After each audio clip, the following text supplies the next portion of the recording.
दोस्तों नमस्कार। मैं पंडित अनिल मिश्र राष्ट्रीय कल्चर से आपसे संबंधित हूं और जैसा कि हमारे जो दर्शकों से वादा है कि हम राम प्रतिष्ठा समारोह जो कि लगातार चलना है, इसकी अभी गर्भगृह की प्राण प्रतिष्ठा हुई है, जिसमें एक 5 से 8 वर्षीय राम बालक के रूप में उनकी प्रतिमा की स्थापना की गई है और अभी पूरा उसके ऊपर का मंदिर का निर्माण बाकी है। तो हमने आपसे वादा किया था कि हम 3 एपिसोड में मर्यादा पुरुषोत्तम राम के बारे में ज़्यादा से ज़्यादा जानकारी देंगे। पहले एपिसोड हम लोगों ने आपको समर्पित किया और आपने बड़ा उसका रिस्पांस दिया, बहुत अच्छा उसका रिस्पांस रहा। मेरे ख्याल से 400 से ज़्यादा व्यूज़ तो उसके पहले दिन ही आ गए थे। तो ये आपका जो रिस्पांस है और आपकी जो राम के प्रति श्रद्धा है, उसको देख के हमने अंततः 3 एपिसोड तो मिनिमम बनाने का आपसे वादा किया ही है और भी एपिसोड बना सकते हैं इसमें। और कुछ यहाँ के जो विद्वान मित्रों से भी हम बात करेंगे जो अभी उपलब्ध नहीं हो पाए हमको, जैसे उपलब्ध होंगे बात करेंगे। और पहले एपिसोड में हमने आपको बताया कि ये मंदिर का जो निर्माण अब हो रहा है, इसके पीछे 491 वर्ष का स्ट्रगल है और ये स्ट्रगल 3 पार्ट में है। 3 पार्ट में ऐसा है कि पहला स्ट्रगल तो यह हो कि मंदिर टूटे ना। ये स्ट्रगल 1527 तक चला, जब बाबर ने बाबरी मस्जिद बनाने का प्रयास किया और जब उसने बाबरी मस्जिद बना ली 1527 में 28 में, तो उसके बाद फिर स्ट्रगल चला कि कैसे हम अपना राम मंदिर प्राप्त करें। तो उसमें जो है आपको ये भी बताया मैंने इसमें कि ये राम का जन्म का पहला मंदिर जो है ये राजा कुश ने बनाया था, जो कि मर्यादा पुरुषोत्तम राम के बड़े पुत्र थे और उन्होंने कौशल्य भवनी बनाया था। बाद में इसका जो जीर्णोद्धार है वो पुष्यमित्र शुंग नाम के एक राजा आए थे, इनके वंशज, उन्होंने किया था, जिनके कि मतलब वो सब वो शिलालेख सुरक्षित हैं, जिन्होंने 2 अश्वमेध यज्ञ भी किए थे। तो उसका जीर्णोद्धार दोबारा इसमें इन्होंने किया पुष्यमित्र शुंग ने। और तीसरा जो जीर्णोद्धार हुआ है और जिसमें कि बहुत विशाल जो स्तंभ वाला मंदिर बनाया था, वो विक्रमादित्य ने बनाया था, जो कि ईसा के 100 वर्ष पूर्व बना था और वो 84 विशाल स्तंभों में बना हुआ मंदिर था। बहुत काले पत्थर से बना बहुत मजबूत मंदिर था, जो कि 1527 तक रहा, जिसको कि बाद में फिर ये मीर बाकी ने तोड़ा। बाबर का जो सेनापति था उसने इसको तोड़ा। तो ये उस समय तक ये मंदिर अच्छा था और तब भी वो मंदिर तोड़ा नहीं इन्होंने, उसके कुछ उसके गुंबद बना के और उसको मस्जिद बना दिया, जो कि बाद में डिसाइड हुआ कि हाँ ये तो वही मंदिर है, विक्रमादित्य वाला बनाया हुआ मंदिर है। इसके जो नक्काशी बताती है कि ये हिंदू मंदिर था। ऐसे बहुत से एविडेंसेस जो अपने आप मिले। तो मैं आपको बता रहा था कि पहला स्ट्रगल तो इस बात पे हुआ कि मंदिर टूटे ना, इसके लिए हिंदुओं ने प्रयास किया। उसमें लाखों लोगों ने आहुति दी अपनी। लखनऊ गजटेड में आपने बताया कि 1,74,000 तो उसी समय मर गए थे 1528 में, जब मीर बाकी ने मंदिर तोड़ा था। उसके बाद भी स्ट्रगल चलता रहा और ये बाबर से हुमायूं तक स्ट्रगल जो है, ये स्ट्रगल लगातार चला। तो ये स्ट्रगल में, इस स्ट्रगल में काफी लोगों ने अपनी जान की आहुति दी है, अपना गृहस्थी बर्बाद की है। ये मंदिर इतनी आसानी से नहीं मिला है। ये जो लोग मजाक में बोल रहे हैं, मजाक समझ रहे हैं कि मंदिर मिल गया हमको, बड़ी बात नहीं है। इसका इतिहास अगर आप पढ़ेंगे तो आपका आंखों में आंसू आ जाएंगे कि कितने लोगों ने इसमें अपनी बलिदान किया है। ये आसान नहीं था। ये हमारे बच्चों को समझाना बहुत जरूरी है बात कि ये मंदिर इतना आसानी से नहीं मिला है और ये मंदिर का महत्व बहुत ज्यादा है। तो मैं आपको बता रहा था कि पहला स्ट्रगल तो हमारा इस बात पे हुआ कि मंदिर टूटे ना, उसके लिए लाखों लोगों ने आहुति दी।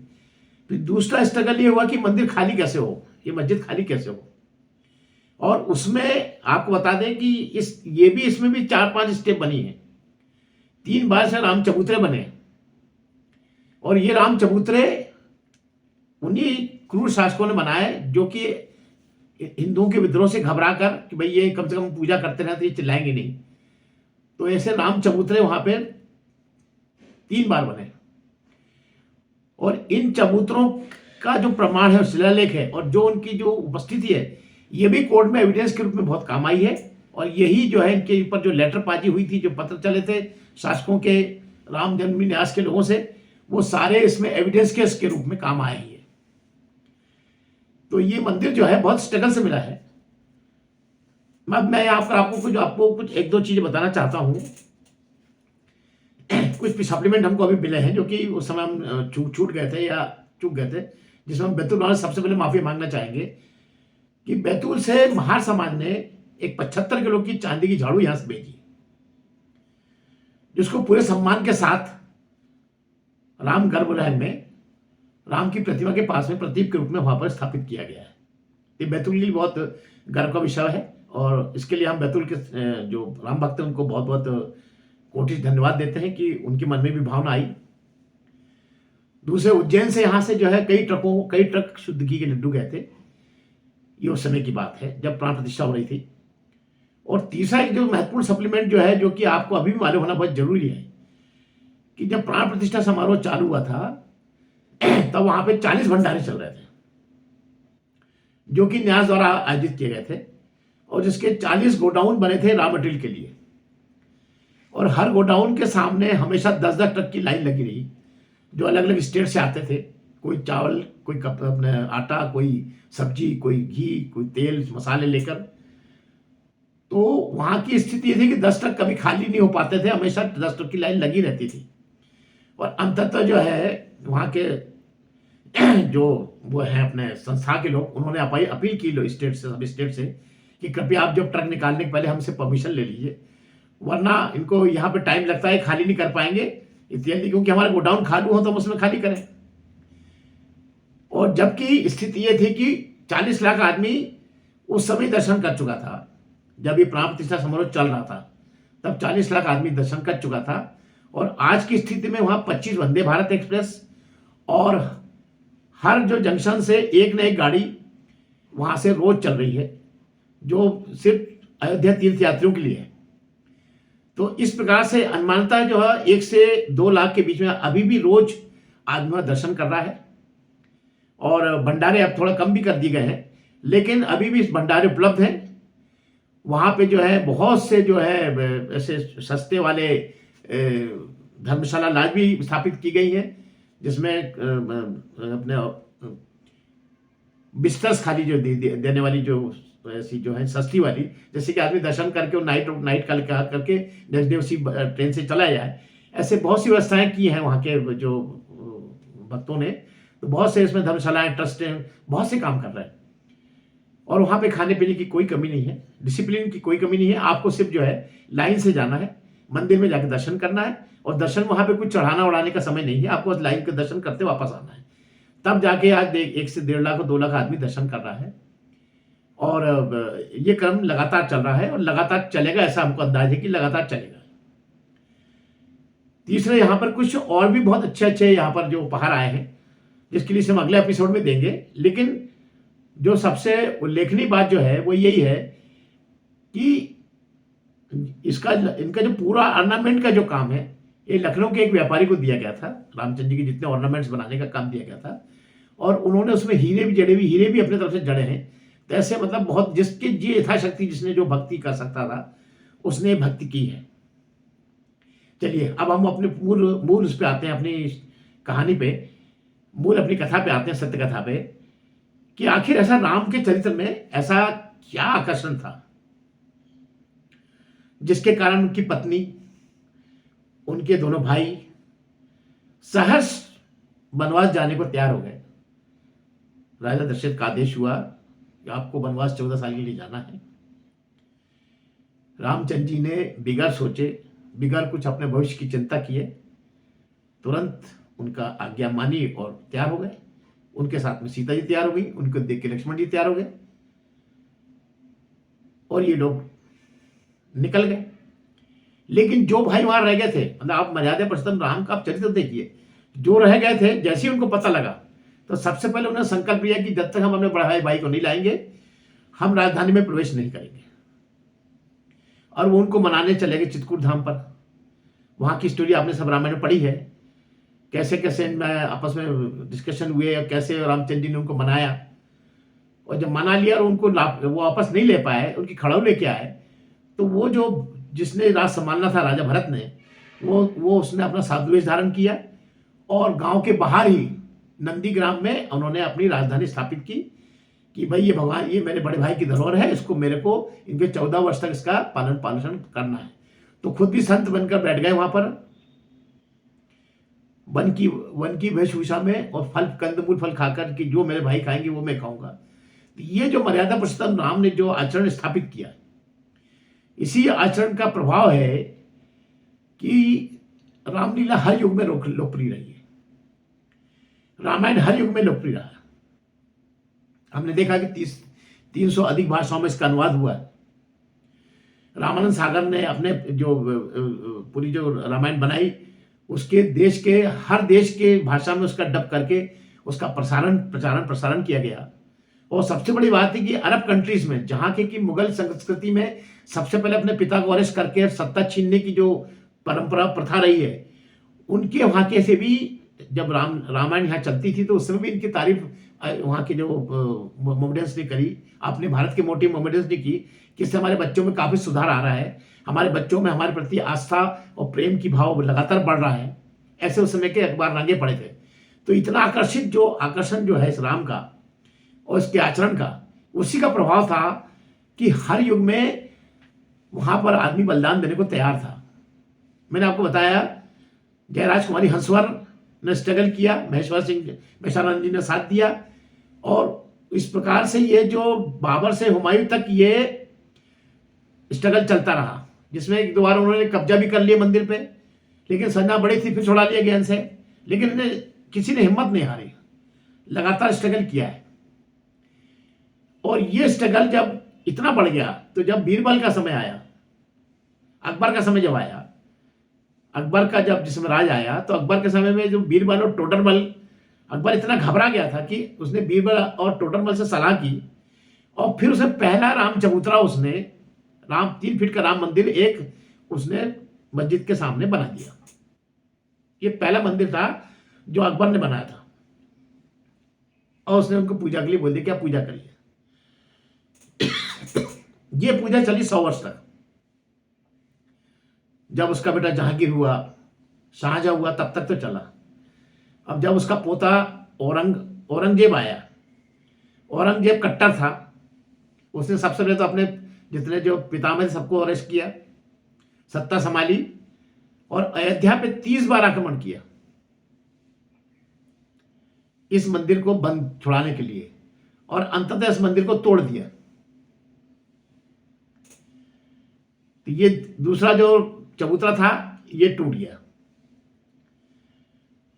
तो ये हमने मतलब ये इतिहास बताता है कि मोमेडियंस कुछ मामले में कितने कट्टर रहे हैं। इसीलिए पूरे विश्व में इनका जो है लगातार, जब दूसरे धर्म के जो सम्मान नहीं करते, इसलिए इनका सम्मान लगातार हर कंट्री में कम होता जा रहा है। चाइना में तो बहुत ज़्यादा इनके लिए सख्ती कर दी गई, जापान में बहुत ज़्यादा सख्ती कर दी गई है। तो ये बात खैर अब उनका कल्चर वो समझे, उसको हमको समझना पड़ेगा कि वो कहाँ गलती कर रहे हैं। तो ये चलता रहा, और इस प्रकार से जब औरंगजेब से ये स्ट्रगल चलता रहा और औरंगजेब ने सब तोड़वा दिया, उसके बाद भी वहां पे लगातार जत्थे आते रहे और लड़ाई चलती रही। और उस समय जो था, ये बात है 1717 की, तो जयपुर से जयसिंह द्वितीय आए थे राजा। वो भी अपने आप को मतलब कुछ के वंशज ही मानते थे अपने आप को, उनका प्रभाव अच्छा था।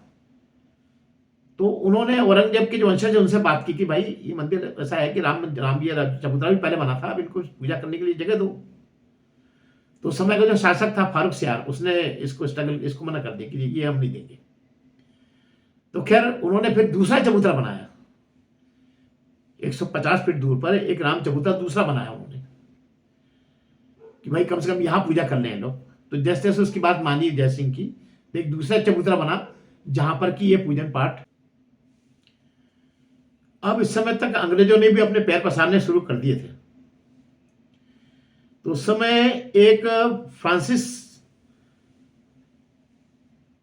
पादरी आए थे, जोसेफ डिफिंटलर। उन्होंने अपनी किताब में उस समय जो है इस सब चीजों का उल्लेख किया, और ये जो चबूतरा बना इसका भी उल्लेख है उसमें, और जो 3 फीट का राम मंदिर तोड़ा गया उसका भी उल्लेख है। तो इस प्रकार से ये अंग्रेजों का उस समय इंटरफेयर चालू हो गया था, और कहीं कहीं इनका प्रभाव भी आ गया था काफी कुछ। तो इस प्रकार से 1813 में हिंदुओं ने अंग्रेजों से मांग करी कि भाई ये आप हमको ये मंदिर सौंपो। उनका इंटरफेरेंस चालू किया था नवाबों के इसमें और इसमें मोहम्मद के इसमें। लेकिन उस समय जो वो थे अंग्रेज, वो उतने सशक्त नहीं थे। तब भी उन्होंने जो सर्वे कराया, सर्वे में उनको बराबर यही मिला कि ये जो है मंदिर, ये 84 जो खंबे हैं, ये सब विक्रमादित्य के बनाए वाले खंबे हैं। और इसको थोड़ा सा इन्हें मोल्ड करके इसको जो है ये मस्जिद बनाई थी, बाबरी मस्जिद। खैर, उसके बाद फिर वहां पर अवध का जो नवाब है नसरुद्दौला शाह हैदर, उसने सत्ता संभाली। और सत्ता संभाली तो उसने भी वही बदमाशियां की, जिसके खिलाफ अयोध्या के जो जो भक्त लोग हैं, राम भक्त, उन लोगों ने बहुत बड़ी सेना बनाई और इनका स्ट्रगल फिर शुरू हो गया। और इन्होंने उस मंदिर की जगह को छुड़ा भी लिया, राम चबूतरे को छुड़ा लिया, दोनों राम मंदिर को छुड़ा भी लिया था। लेकिन बाद में दिल्ली के जो नवाब थे, दिल्ली के जो बादशाह थे, उन्होंने इसको जो है हैदर को जो है सपोर्ट किया और उन्होंने फिर वहां से इन लोगों को हटा दिया। तो इस प्रकार से सन 1838 में एक इतिहासवेत्ता मार्टिगो मार्टिन यहां पर आए और उन्होंने पूरा सर्वे किया। और सर्वे करने के बाद अपनी जो विस्तृत रिपोर्ट बनाई, उस विस्तृत रिपोर्ट में स्पष्ट रूप से लिखा है कि ये जो मस्जिद है, इसमें पूरी नक्काशी विक्रमादित्य के समय की है। और इसमें पूरा जो है मंदिर का कल्चर इसमें उनके खंभों में और कंगूरों में बना हुआ है।